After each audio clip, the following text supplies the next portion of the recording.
Canadians will be marking ballots in local elections tomorrow in British Columbia, as well as next week in Manitoba and Ontario communities. And as always, there are concerns about voter turnout. Joining us now to talk about what can be done to boost that turnout are Hayley Rutherford and Maria Dobrinskaya. Hello to you both. Hi. Hello.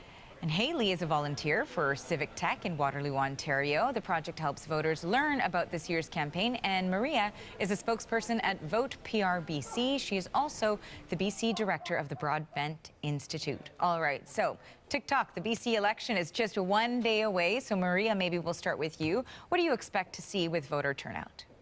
Well, I think that voter turnout is likely to be quite a bit lower, I think, than many of us would like to see. We see that at the municipal level anyways, lower rates of voter turnout than provincial or federally. There's a number of factors in the municipal elections here in BC, particularly in Vancouver and the Lower Mainland, that I think are going to contribute to that. We're at a big transitional point in terms of a lot of new candidates running, not very many incumbents running, a lot of turnover as well, combined with a new campaign finance rules that the province instituted here. So this will be the first election, first municipal election where corporate and union funding is not allowed. But in the absence of big money in politics, certainly there's fewer advertisements, and I think questions about the ability of candidates to get their message out, particularly given that here in Vancouver we have an at-large system, so we do not have wards. So candidates are speaking to the entire city and trying to reach as many voters as they can, and that can be a challenge. And now, Hayley, I want to go to you as well, because it's not that far off from the municipal elections in Ontario, too. What do you think is going to happen in terms of voter turnout? I think historically we see the same trends in our municipalities in Ontario as BC and other jurisdictions across the country, that they tend to be lower. So last election in 2014, so rates across the region were somewhere between 30 and 40% sort of on average. And that's a trend that we've seen over the last 3 elections, but we certainly hope that resources that have been made available to the community will help increase voter turnout on Monday. And, you know, Maria, I want to go back to some of the points that you were making here in terms of some of the factors that are contributing to the problems with voter turnout. You say that in some cases it's newer faces, for example, not having a lot of incumbents running, issues with perhaps funding as well, and the new rules surrounding that. One expert who was weighing in on this suggested that maybe language is a key issue when it comes to, as you also mentioned, communicating with voters. What are you seeing there with the candidates, and what could improve?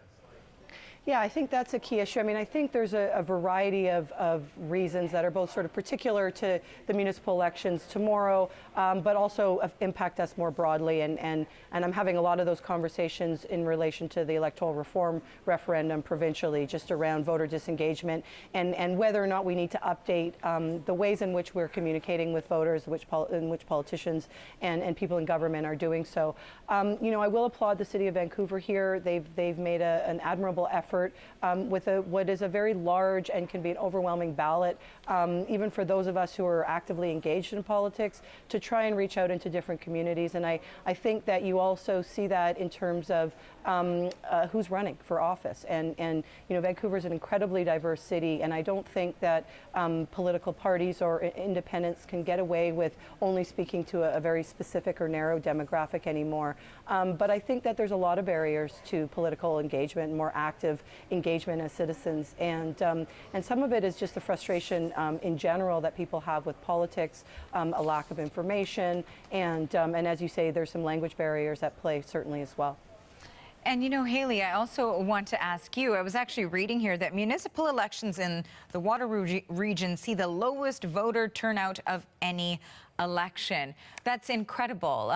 You know, just to think that right there where you are specifically is where some of the lower voter turnout is. So in terms of then turning that ship around, what do you think is the key factors that a lot of these candidates should really narrow in on when we are coming up on Monday? So I think a big issue in Waterloo Region specifically is the fact that we also have a large and overwhelming ballot. When I go to the polls on Monday, there's going to be 32 candidates on my ballot, and some positions where I'll be voting for 4 people for each category. So I think there's a lot of communication that needs to be done around the regional government structure, what people are voting for and why they're voting for it. So engaging with municipal issues, so things like snow removal, cycling, affordable housing. Lots of these issues have been pretty, big talking points during the election this time. So hopefully that's what gets people out and engaged. And we have seen, candidates using a variety of tools and social media. We've also seen a lot of voters, electors in our community taking advantage of social media to engage their candidates on a personal level and sharing that information publicly. And what we're doing at Civic Tech Waterloo Region with the Waterloo Region Votes.org site is trying to get all of that information into one place, so candidates and other folks in the community can direct their friends, their family to that website to get all of that information in one place.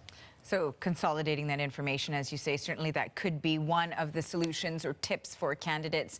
Now, Maria, I wanted to touch on something that you had mentioned. You're suggesting proportional representation, saying that that could be a big piece to the solution here. Maybe for our viewers, you can sort of break down how exactly that would work and how you think it could really increase voter turnout. When we look at municipal elections, both of you have said that these are specifically some of the cases where you see fewer voters, but really it is in these sort of smaller elections and on that smaller level that people might see more of a difference. Yeah, and I think that, part of it is just a broadening of our political education overall, as was mentioned, like people understanding the ways in which who we elect and the governments at the local level as well as provincial and federal really impact our lives and decisions that we need to make on a daily basis. But I think in terms of electoral reform and proportional representation, a lot of voter disengagement stems from feeling that their vote doesn't matter, it doesn't count, it doesn't make a difference. So if they do show up at the ballot box, they vote for somebody they believe in, they then see that politician go and either break promises or not live up to campaign promises that they made, or they feel that their vote is wasted and they don't see the voter intention reflected in the outcome. And I think that is a larger problem that we need to grapple with at all 3 levels of government. People need to understand that their vote matters, and in order for them to understand that, their vote actually needs to matter. And both in an at-large system like we have in Vancouver municipally, or in our first past the post system, both provincially and federally, there's many ways in which votes are wasted, in which the voter intention is not reflected in the overall outcome. And I think that's a big challenge for voters, and the frustrations, the legitimate frustrations I think that people have with politics and with feeling like it doesn't really matter. Governments change, but not a lot changes in their lives. And so we need to do a lot of work with sort of restoring our democracy. I think our democracy works reasonably well in many, many ways, but we live in an increasingly complex society with increasingly complex challenges, and still have very simplistic and in many situations very binary political systems that aren't able to rise to those challenges. So I think people need to really understand that their vote matters, and there's a lot about our current voting systems that just make that not the case. And unfortunately, we are just out of time, but it's such an important topic, so I want to thank both of you for joining us today. We know, of course, that the provincial or municipal elections, rather, in BC, in Ontario, Manitoba, PEI, are all just around the corner. So thank you to both of you for joining us. That was Hayley Rutherford in Waterloo and Maria Dobrinskaya in Vancouver.